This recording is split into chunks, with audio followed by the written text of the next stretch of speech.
어둠이 아무리 깊어도요, 이 빛을 이길 수는 없습니다. 누구나 이 진실을 잘 알죠.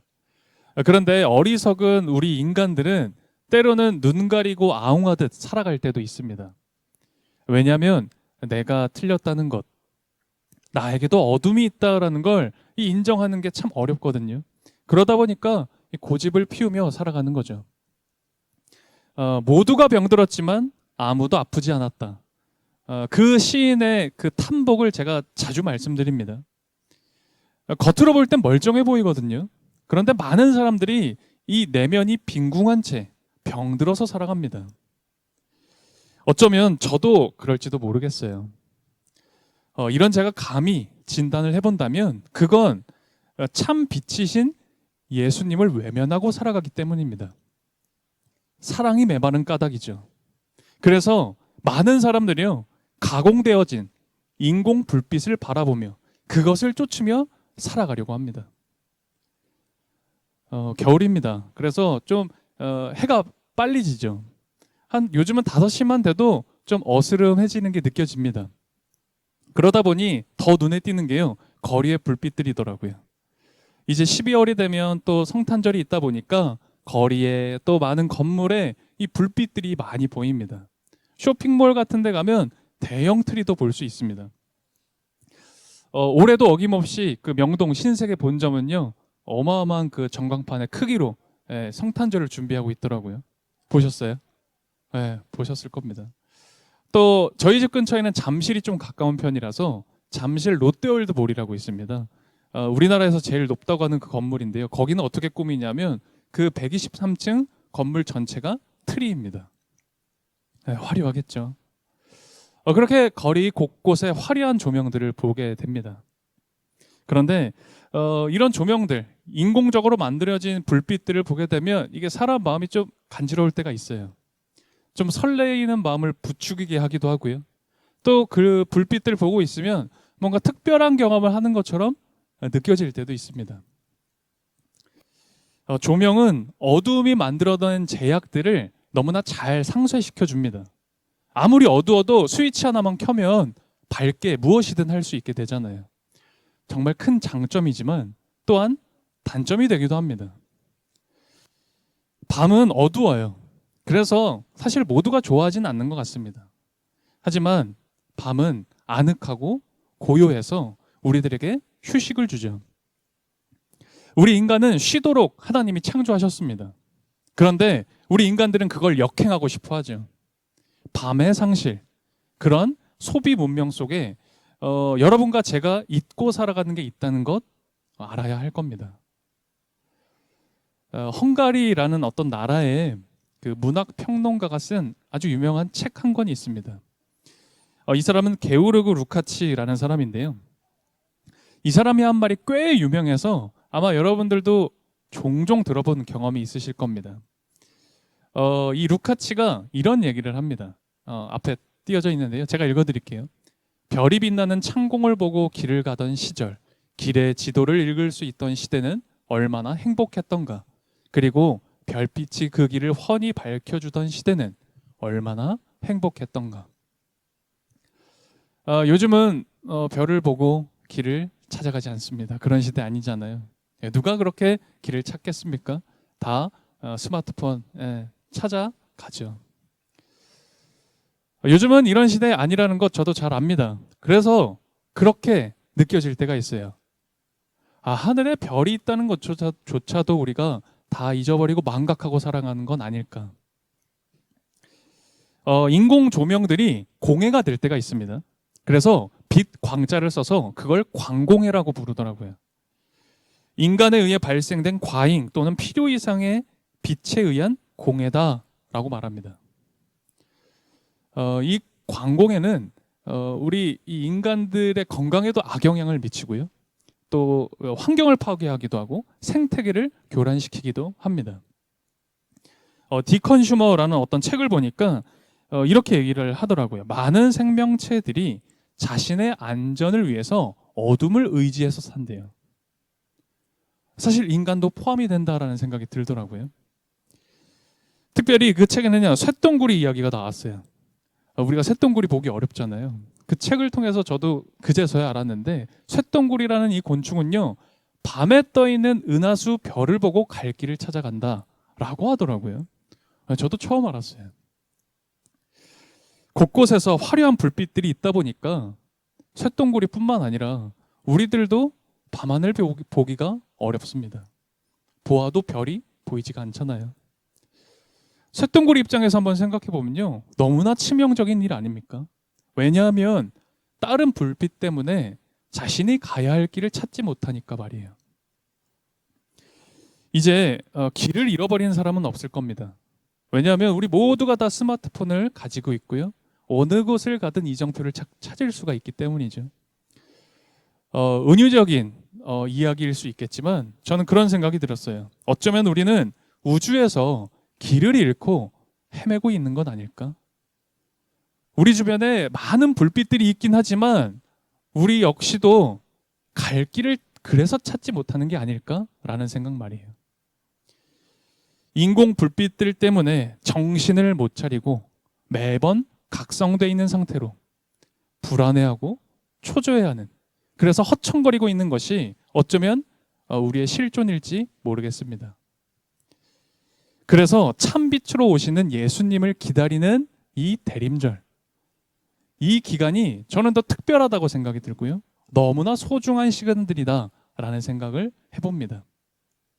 밤하늘에 떠 있는 별빛을 보듯이 주님이 오시는 이 대림절을 기다리는 시간, 그렇게 우리가 보냈으면 좋겠습니다. 대림절의 시작, 오늘 우리에게 주어진 본문은 마가복음 1장 1절이었죠. 마가복음은 주님의 탄생 이야기, 우리가 잘 아는 그 이야기 있잖아요. 마국간에서 태어나셨던 그런 이야기, 혹은 예수님의 족보, 혹은 예수님의 어린 시절의 이야기가 단 한 구절도 기록되어져 있지 않습니다.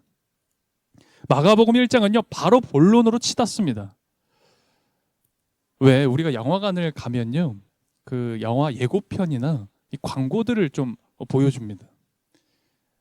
이 설레이는, 한창 이제 올라온 이 마음을 좀 정돈하는 시간을 갖죠. 마가복음은 어떨까요? 마가복음은 곧바로 주님이 등장하세요. 준비할 시간도 없이 곧바로 본편이 시작됩니다. 그리고 예수님이 등장하시자마자 하셨던 첫 마디가 뭔지 아십니까? 회개하라, 천국이 가까이 왔느니라. 준비도 안 됐는데 급박하게 경종을 울리는 그 예수님의 말씀을 듣고 이 당황하지 않을 수가 없는 거죠. 이 마가복음에 예수님이 오신 그 길의 첫 번째 주인공은 세례 요한입니다. 세례 요한은 예수님의 오실 길을 예배하고 준비했던 표지판의 역할을 했던 사람이죠. 마가복음 1장 1절을 오늘 본문으로 읽었는데요, 이어서 2절에서 6절까지를 한번 살펴보죠. 마가복음 1장 2절에서 6절까지의 말씀입니다. 우리 2절부터 6절 같이 한 목소리로 읽겠습니다. 예언자 이사야의 글에 기록하기를, 보아라, 내가 내 심부름꾼을 너보다 앞서 보낸다. 그가 내 길을 닦을 것이다. 광야에서 외치는 이의 소리가 있다. 너희는 주님의 길을 예비하고 그의 길을 곧게 하여라 한 것과 같이 세례자 요한이 광야에 나타나서 죄를 용서받게 하는 회개의 세례를 선포하였다.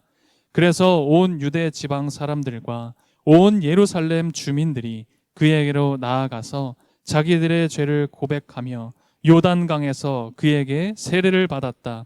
요한은 낙타 털옷을 입고 허리에 가죽띠를 띠고 메뚜기와 들꿀을 먹고 살았다. 아멘.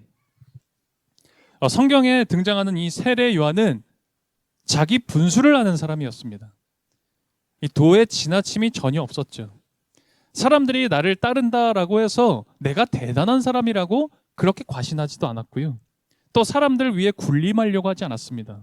오늘 우리가 읽었죠? 그저 광야에 외치는 자의 소리, 광야에 들리는 소리일 뿐, 자기 자신을 겸손하게 여기며 주님의 오실 길을 그렇게 준비했죠. 그는 회개의 세례를 베풀었습니다. 그리고 사람들을 위로했죠. 그리고 예수님이 오실 길이 이러하다라는 걸 사람들에게 알리고 전하였습니다. 가장 인상적인 건 그가 살던 곳이에요. 그는 광야에 살았습니다. 아무것도 없는 곳, 척박한 땅 말입니다.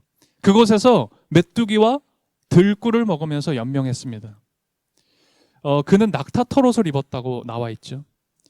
화려함과는 거리가 멉니다.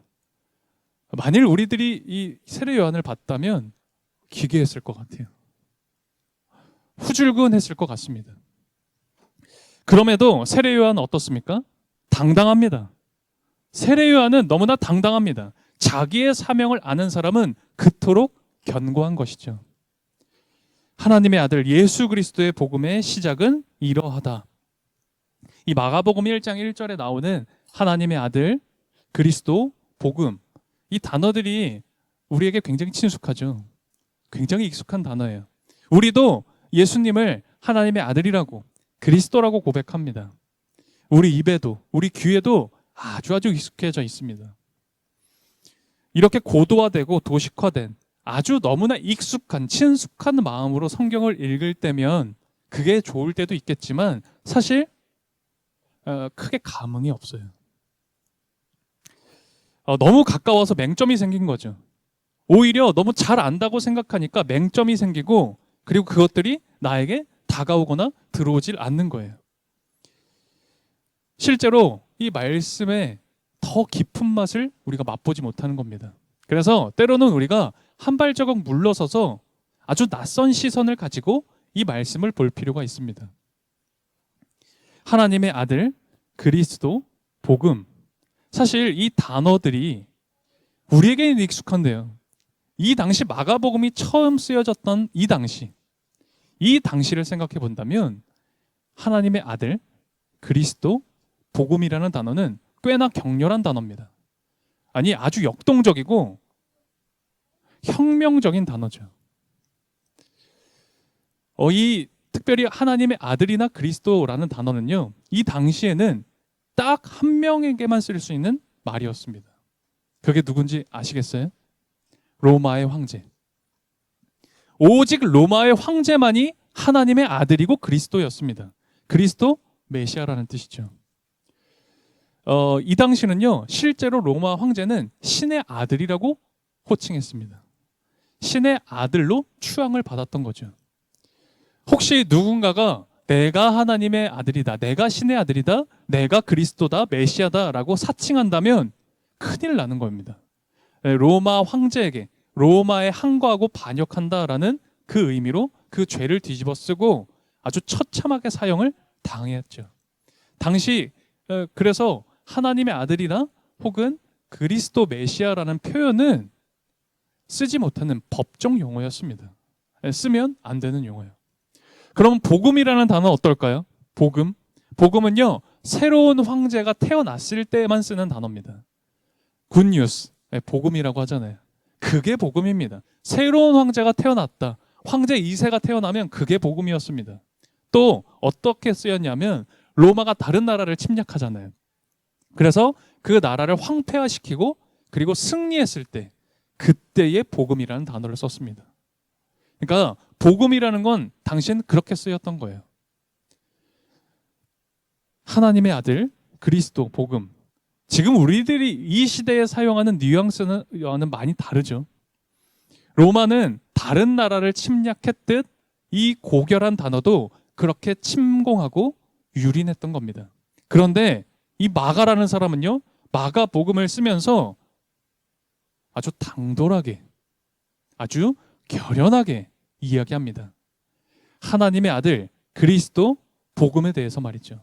오직 예수님만이 하나님의 아들이시다. 오직 예수님만이 그리스도시다. 그리고 우리에게 오신 주님을 만난다는 이 소식이 오직 복음이다 라고 그렇게 당당하고 아주 결연하게 선포했던 겁니다. 이어서 세례 요한을 보게 되면 세례 요한이 이제 무대 위에 올랐습니다. 그리고 세례 요한은요, 내 뒤에 오실 분을 기다려라 라고 선언하죠. 그런데 여러분, 우리가 잘 알죠? 세례 요한이요, 앞으로 내 뒤에 오실 분을 기다려라 하고 어떻게 합니까? 호련히 사라집니다. 표지판 하나 달랑 세워놓고 없어져 버린다고요. 여러분, 대림절의 시작은 바로 여기부터인 겁니다.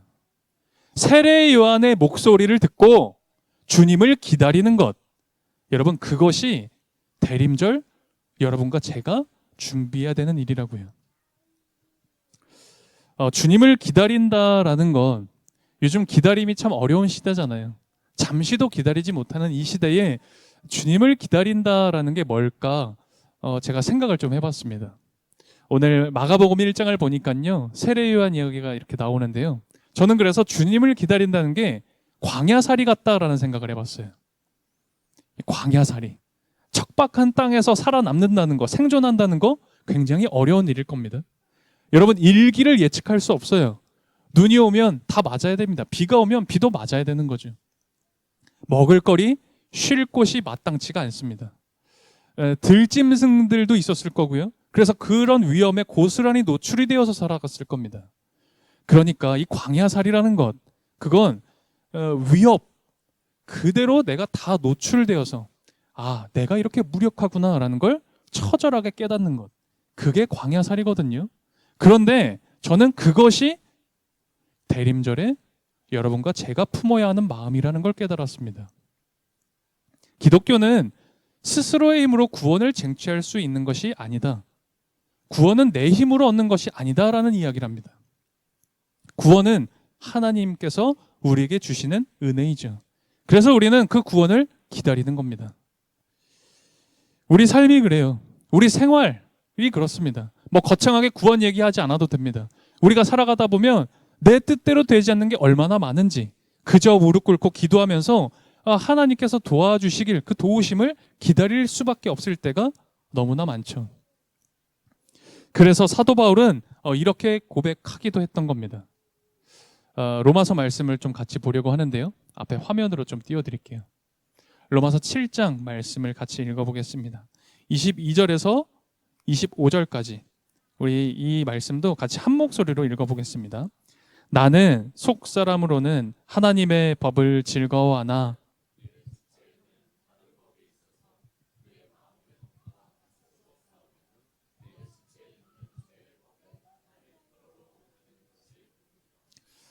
나는 비참한 사람입니다. 누가 이 죽음의 몸에서 나를 건져주겠습니까? 우리 주 예수 그리스도를 통하여 나를 건져주신 하나님께 감사를 드립니다. 그러니 육신으로는 죄의 법을 섬기고 있습니다. 아멘. 여러분, 우리에게 이 구원의 가능성을 발견할 수 있는 건요, 언제일까요? 나에게 임한 그 구원의 가능성을 발견할 수 있는 건요, 아주 역설적으로 나에게 있는 죄를 인정할 때, 나에게 그 죄와 어둠이 있다는 걸 깨달을 때, 받아들일 때 우리는 구원의 그 기회를 발견하게 됩니다. 주님은 죄 많은 우리를 찾아오셨어요. 주님은 이런 우리를, 이 정도로밖에 살아갈 수 없는 우리들을 위해서 이 땅에 오셨고 우리를 찾아오셨습니다. 주님은 오십니다. 주님은 반드시 오십니다. 그래서 우리가 해야 될 일은 사실 간단합니다. 주님을 환영하고 주님을 반기는 겁니다. 그리고 내가 주님 품에 안기는 거죠. 주님은 오셔서 우리에게 있는 그 어둠의 빛을 비추어 주십니다. 그리고 우리가 가야 할 길이 되어 주시죠. 대림절 오늘부터 시작합니다. 이번 대림절 이 4주간의 기간 우리가 정말 예수님의 오심을 기다릴 수 있었으면 좋겠습니다. 그리고 정말 대림절에 품어야 할 마음을 품어냈으면 좋겠습니다. 그래서 우리가 그 성탄절을 기다리며 예수님을 반갑게 맞아들이고 우리도 그 품에 안길 수 있는 그런 이번 대림절의 시간 되었으면 좋겠습니다. 이 시간 함께 말씀을 기억하며 기도 드립시다. 우리 이 시간 함께 두 눈을 감고 주님을 기다리는 마음으로 간절히 기도드렸으면 좋겠습니다. 그 어떤 것보다 우리 주님을 기다립니다라고 고백할 수 있었으면 좋겠습니다. 그리고 그렇게 고백할 때에 정말 주님을 만날 수 있기를 소망합니다. 이 시간 조용히 침묵으로 함께 주님을 기다리며 기도드립시다. 주님, 인간에겐 쉼이, 때론 어두움이 필요하다는 사실을 잘 알지만 어리석은 우리들은 욕망의 종노릇하며 불나방처럼 살곤 합니다. 이런 우리들을 긍휼히 여겨 주십시오. 주님의 오심을 대망하는 이 시절 잠잠하게 고요하게 주님을 기다릴 수 있게 도와주십시오. 또한 표지판이 된 세례 요한처럼 우리도 주님을 전파하며 살아갈 수 있게 도와주십시오. 생각해보면 주님을 기다릴 수 있음이 곧 은혜이고 기회라는 것을 깨닫습니다. 우리의 몸과 마음, 정성을 들이며 대림절의 은혜와 복을 받아 누리게 하시고 우리가 드린 봉헌을 통해 나와 내 주변, 우리의 이웃에게 참 빛으로 오신 예수를 전하는 오늘 평화가 되게 해주십시오. 예수 그리스도의 이름으로 기도드립니다. 아멘.